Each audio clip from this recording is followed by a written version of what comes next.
শাস্তি কি? যদি কোনো মেয়ে বলতো দেখো তুমি আমারে যদি গদখালিতে না নিয়ে যাও, ওই তো একজন প্রেমিক ধাড়ি ছাগল চুরি করে হলো গিফট কিনেছে, আর যদি বলতো আমি তোমারে উল্টো গিফট করবো, বলতো তোর গিফটের দরকার নেই, আমি জান হারাইয়ে তোর গিফট নিতে পারবো না। ঠিক না বেটে? ও আমার ভাইরা, এই জন্য আল্লাহ বললেন ইয়া আইয়ুহাল্লাযীনা আমানু কু আনফুসাকুম ওয়া আহলিকুম নার, ও ঈমানদাররা তোমরা নিজের আগুন থেকে বাঁচো আর তোমাদের সন্তানদেরকে আহালদেরকে বাঁচাও। আজকে যেই সন্তানেরা অন্যায় করে বেড়াইছে, অপরাধ করে বেড়াইছে, ঘুরে বেড়াইছে, এইগুলো আমার আপনার সন্তান, আমার আপনার কলিজার টুকরা। এই কলিজার টুকরা আপনাকে আমাকে জাহান্নামের দিকে নিয়ে যায়। কয়দিন আপনি খুব খোঁজ রেখেছেন? আপনি কি সন্তানকে কন্ট্রোল করার চেষ্টা করেছেন? আমরা ওয়াজ করতে আসলাম, আমাদের ওয়াজের সব হেদায়েত হয়ে যাবে না, তা হবে না, হবে না। আপনারও কন্ট্রোলের দরকার আছে না নাই? কলিজার টুকরা সন্তানদেরকে মানুষের মতো মানুষ যদি বানাতে হয়, ছোট্টবেলায় কোরআন শিখাতে হবে, আল্লাহর পথে চালাতে হবে। ঘুম থেকে উঠে সন্তানকে উঠে মসজিদে নিয়ে যান, ছোট মানুষটারে মসজিদের সাথে সম্পর্ক করে দেন। কিন্তু না, আমাদের পিতারা সিগারেট টানে, বিড়ি টানে, চায়ের দোকানে বসে, আর সন্তান চায়ের দোকানের পিছনে যাই গাঞ্জা টানে। বলেন সুবহানাল্লাহ। ও না না, হ্যাঁ, সত্য বললাম না মিথ্যা বললাম? সন্তান যদি দেখে আমার পিতা বিড়ি খায়, আমার পিতা সিগারেট খায়, ওই সন্তান গাঁজা খাওয়াটা সহজ, একদম কঠিন কিছু মনে করবে না। আর ওই বাবা শাসনও করে না, কারণ সে তো নিজেই এই ধূমপান করে। ও আমার ভাইয়েরা, কিন্তু বাবা যদি নামাজি হয়, রোজাদার হয়, আল্লাহওয়ালা হয়, দেখা যাবে ওই সন্তানও আল্লাহওয়ালা হয়ে যাবে। এই কলার ওয়াই কবির বিন সামাদের বাবা মাস্টার আব্দুল সামাদ ওয়াজ করে বেড়ায়, তো মুরব্বীরা জানে না, জানে না? অনেক মুরব্বী চিনে থাকতে পারেন মাস্টার আব্দুল সামাদ। এই কলার ওয়াজ করেছে আমি ছোটবেলায়, আমার বাবা মারা যাওয়ার পরে 2004-5 এই সালের দিকে এইদিকে এসে ওয়াজ করে গিয়েছি। কোন অঞ্চলে যেন এসেছিলাম, আহলে হাদিসের আধিপত্য আছে সেখানে। আমি যখন দুরূদ পড়লাম, আল্লাহুম্মা সাল্লি আলা সাইয়্যিদিনা মাওলানা, বলতেছে এই দুরূদ এখানে পড়া যাবে না, দুরূদ পড়তে হবে আল্লাহুম্মা সাল্লি আলা মুহাম্মাদি ওয়া আলা আলি মুহাম্মাদ। ছোটবেলায় সেখানে এসে ওই লেখায় আমার আব্বার খুব জনপ্রিয়তা ছিল। ওগো আমার ভাইয়েরা, আমার আব্বা বক্তা ছিলেন, আল্লাহ রাব্বুল আলামিন ওই পথে আমাদেরকেও চালিয়েছেন। আর আপনি যদি বিড়িখোর হন, যাই করে হোক তাই করে হোক, ওই পথে চল। এখন সিদ্ধান্ত আপনার, আপনি ভালো হবেন না খারাপ হবেন, কথা কয় না? সিদ্ধান্ত কার? আপনার। পরে আল্লাহ দায়িত্ব দিয়েছে, নিজের আগুন থেকে বাঁচো, অপরকে আগুন থেকে। আমি ইসলামী গান করি বলে যখন রকিরে গান গাইতে দিয়েছে, তখন সে একটা ইসলামী গান গেয়েছে। যখন ওরে গাইতে দিয়েছে, সেও ইসলামী গান গেয়েছে।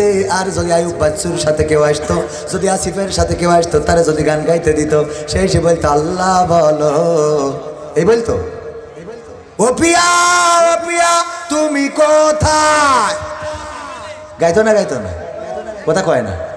যারা যেই পথে চলে তাদের সঙ্গীরাও সেই। আপনাদের মনে হইল বাজে কথা বললাম? কি হবে, কি হবে লেখালেখি কলমবাজির ওই মহরব, সমাজের আসল চিত্র যদি না যাই তুলে ধরা। যদি ওই ঘুষের বলে কলমটা উল্টো চলে, যদি ওই হ্যালো কলে ক্যামেরা উল্টো বলে, তবে কি যাবে রোখা দুর্নীতিকে, তবে কি যাবে রোখা দুর্নীতিকে? কি হবে বেঁচে থেকে অযথা বিদ্যা শিখে, যদি না করতে পারি শোষণবিহীন সমাজটাকে? কি হবে বেঁচে থেকে? কি হবে নামাজ রোজা ইমানদারির বড়াই করে, কোরআনের কর্মীগুলো থাকে যদি কারাগারে? কি হবে নামাজ রোজা ইমানদারির ভয় করে, কোরআনের খাদেম যারা তারা যদি থাকে কারাগারে?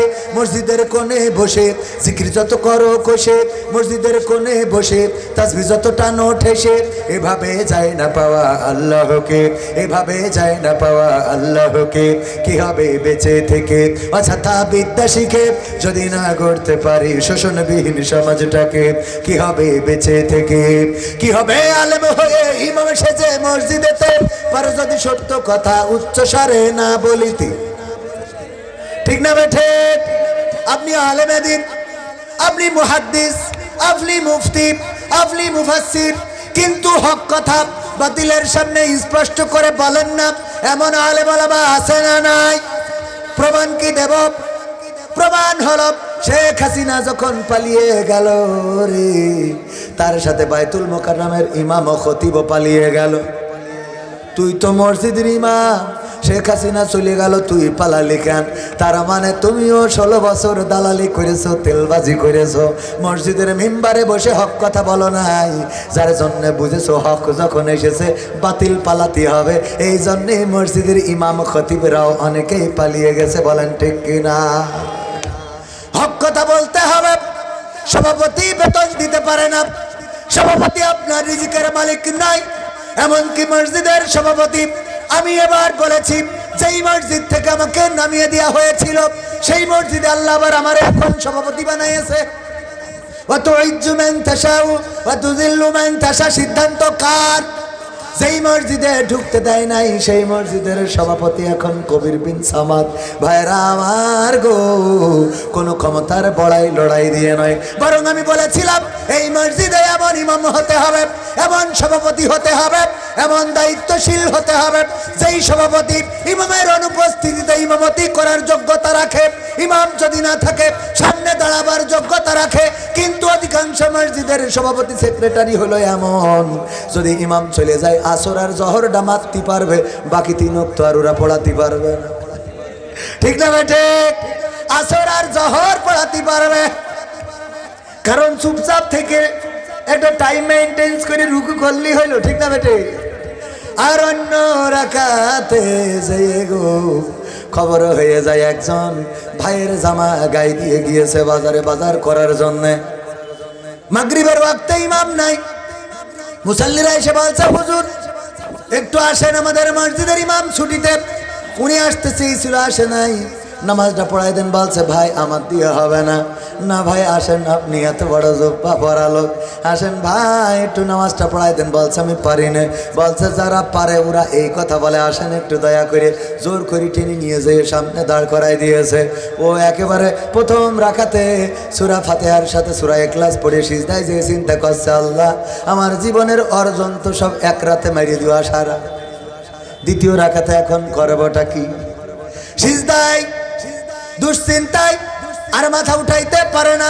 হঠাৎ করে মনে হইলো একটু মাথা উঠাই দেখি যে কোনো দিকে কোনো লাইন আছে কিনা। মাথা তুলে দেখে মসজিদটা বেড়ার এক পাশে একটু ফাঁকা জায়গা আছে, বের হওয়া যাবে। ও একেবারে চুপচাপ উঠে তো চলে গেছে। মুসাল্লিরা সিজদায় মনে করছে ওরে বাবা এত বড় আল্লাহওয়ালা হুজুর, এত লম্বা সিজদায়, এক সিজদায় তো পুলসিরাত পার করে ছুঁয়ে দেবে।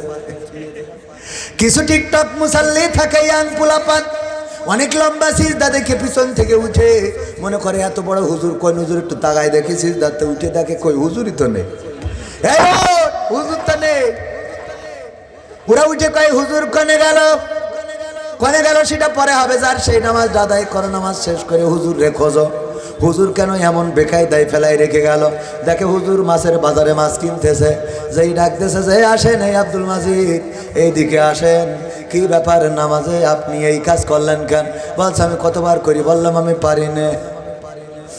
কতবার করি বললাম আমার দিয়ে হবে না, শুনলেন তো না। সামনে নিয়ে যেয়ে দাঁড় করাই দিলেন।